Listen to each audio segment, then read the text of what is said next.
We are still talking about those Hogs, and before the game, Razorback fans spent the morning welcoming the team to War Memorial Stadium. THV 11's Jalissa Garza shows us just how much a Little Rock game means to fans. The sights and sounds outside War Memorial Stadium Saturday morning. Big Suey, Razorbacks! Hog fans excited that football season is in full swing. A lot of food, fun, music. Hey, we're here to have a good time. Fans of all ages. We live in Arkansas, so we're Hog fans. Woo, Big Suey! Woo, Big Suey! Cars began making their way to the stadium as early as possible. Because if you want to be committed to these Hogs, you got to get here early to show your support. For this group, the early morning paid off, getting a spot to tailgate and having it ready. We got the outside patio, we got the hard grass. We got an indoor pool and an outdoor pool. But they say the best part of it all is the sense of community. Because everybody come together and be as one. Other fans agree and are even more excited that the season opener is at War Memorial. I grew up here in Little Rock through and through, so it kind of reminds me of the McFadden glory days when he came through and ran crazy and he had the city going up. I'm 30 now, you know what I'm saying? So, I feel 5 again. Everyone's ready for more games and have their predictions of what the season will look like. Couple of conference wins, We're going 9-3. In Little Rock, Jalissa Garza, THV 11 News. The attendance for today's game was 44,397. The Hogs will be back in Fayetteville next Saturday when they take on the Kent State Golden Flashes.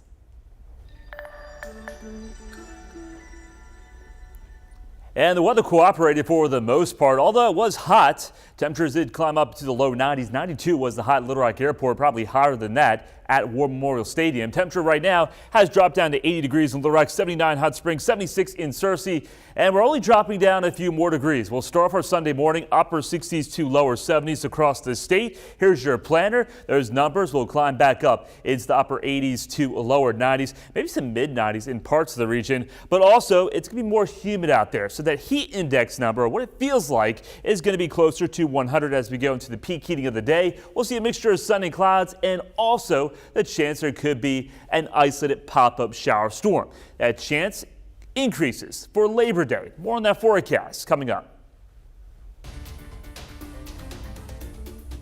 Dardanelle police are reporting a child drowned last night in the Arkansas River. The identity and name of the victim has not been shared. But here's what we do know right now. Police got the call yesterday around 4:30 in the afternoon. They were told a child went under and never resurfaced. Upon arrival, the victim was on the shore getting CPR. Pinnacle EMS later responded and transported them to the hospital where they were pronounced dead. Arkansas Game and Fish is beginning to drain Lake Conway. The process will be slow, with the water estimated to drop about 6 inches per week. Game and Fish say don't wait to pull boats from the docks and boathouses to ensure they won't get stranded with lower water levels. The drain is a part of a renovation project aimed at improving fishing and recreation on the lake. President Biden is in hurricane-ravaged Florida today, where some seaside communities are still picking up the pieces following Hurricane Idalia. Christian Benavidez reports from Miami.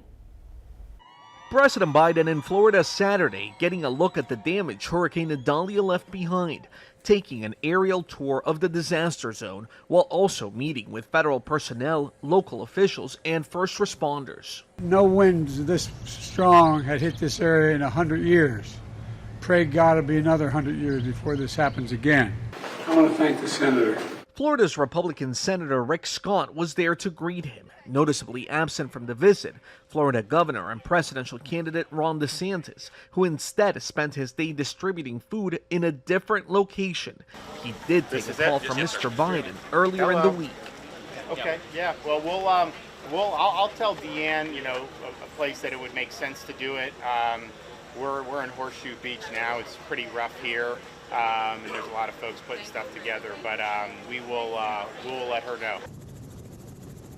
The president's visit comes as we are seeing more images of the devastation in communities along Florida's Big Bend region, where entire structures were wiped off the map. Along Idalia's path, tens of thousands of customers remain without power, and some may be without it for weeks. It's the worst storm we've ever been through, and we're going to rebuild. It'll never be the same. Horseshoe will never be the same for me, you know. But we'll rebuild and hopefully be ready for the next one that comes. In Georgia, where the storm lingered, communities are left rebuilding as well. Governor Brian Kemp has requested federal aid. Cristian Benavides, CBS News, Miami. One person was killed during the storm in Georgia, and there were 2 traffic-related deaths in Florida during the storm.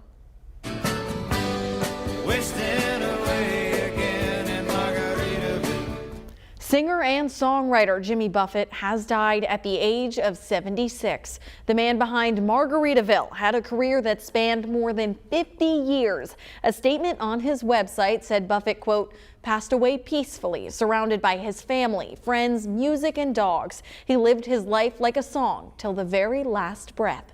Buffett was born in Mississippi and raised in Alabama along the Gulf Coast. In 2017, he told CBS Sunday Morning how he got his start singing on the streets of New Orleans.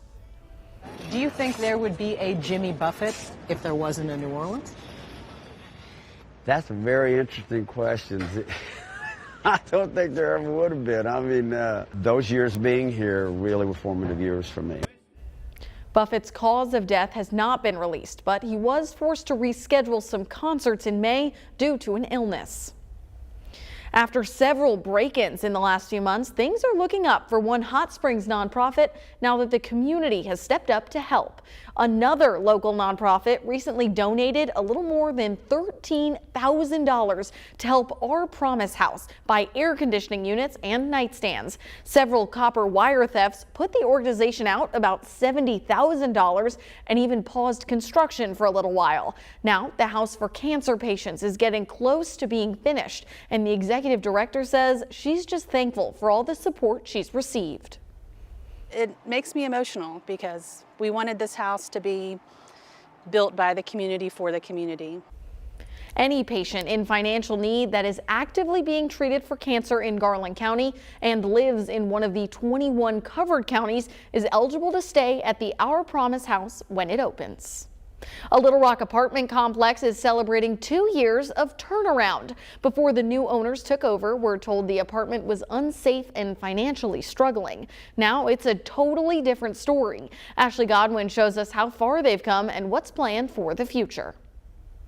We've had several stories recently of failing apartment complexes and renter problems, but Madison Heights and Little Rock are quite the opposite. They are a success now with new owners. Here's how they did it. The conditions of the community out here were bad.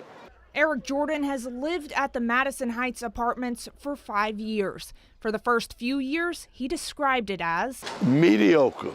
It wasn't until 2 years ago a local group took over ownership. I think one of the big problems that we've had with some of the other complexes as the management teams were usually, in Dallas, Chicago, and places like that. Central Arkansas Housing Co-op decided it was time for people in the community to do something about it. Knowing the folk in the community, we are part of this community.